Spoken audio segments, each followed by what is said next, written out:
Hello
friends, नीलूज instant delight चॅनलवर तुमचं सगळ्यांचं स्वागत आहे।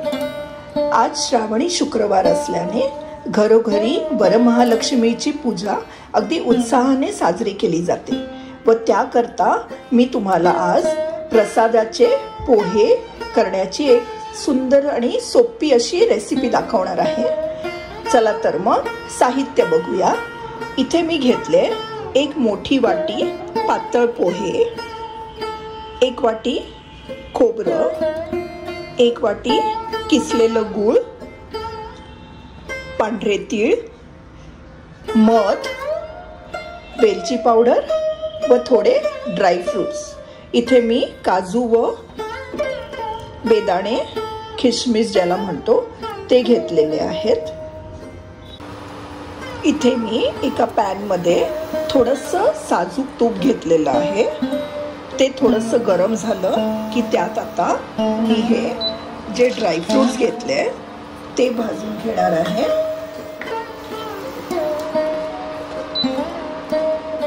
त्यावर हे पांढरे तीळ घालूया।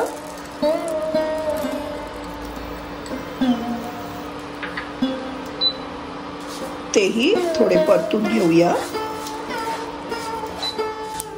थोडेसे भाजून झाले की आपण ते आता परत वाटीत काढून घेऊया।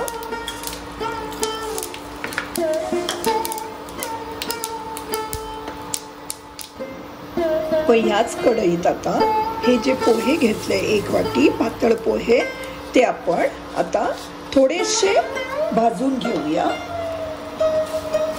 आपल्याला हे जास्त भाजायचे नाहीयेत किंवा जास्त कुरकुरीतही करायचे नाहीयेत। अगदी 2 ते 3 मिनिटं हे जस्ट आपण भाजून घेऊया। त्याचा आपण रंग बदलू द्यायचा नाहीये। आपण आता हे एका बाउल मध्ये काढून घेणार आहोत।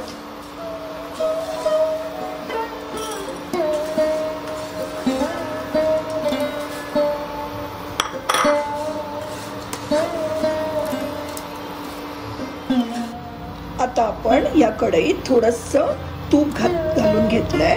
त्यावर आता हे गूळ घालूया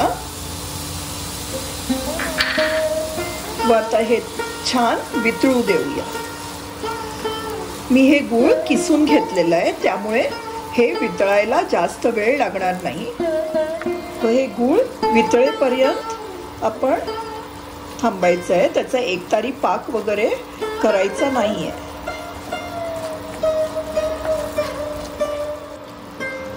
आपला आता हा गूळ छान वितळलेला आहे। त्यात आता मी हे जे खोबरं घेतलं होतं ते घालणार आहे व ते आता सगळं छान एकजीव करून घेऊया। ते छान एकजीव झाल्यावर त्यात आता मी थोडी वेलची पूड घालणार आहे व हे जे ड्राय फ्रूट्स मी आधी रोस्ट करून घेतले होते तिळासकट ते पण घालणार आहे। आता सगळं आपण छान एकजीव करूया। तुम्ही पाहू शकता ह्याला रंगही फार सुरेख आलेला आहे।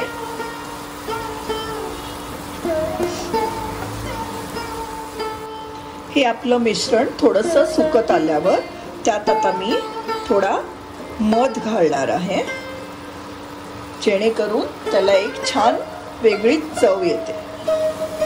आता सगळं एकजीव करूया। आपलं आता हे मिश्रण रेडी झालेलं आहे।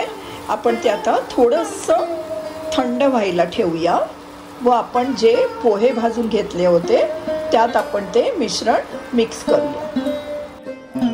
आपलं हे मिश्रण आता थंड झालेलं आहे। हे आपण आता आपल्या पोह्यात मिक्स करूया।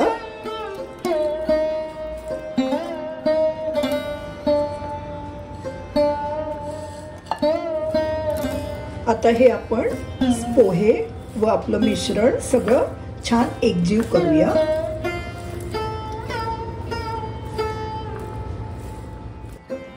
असे आपले हे प्रसादाचे पोहे आता रेडी झालेले आहेत।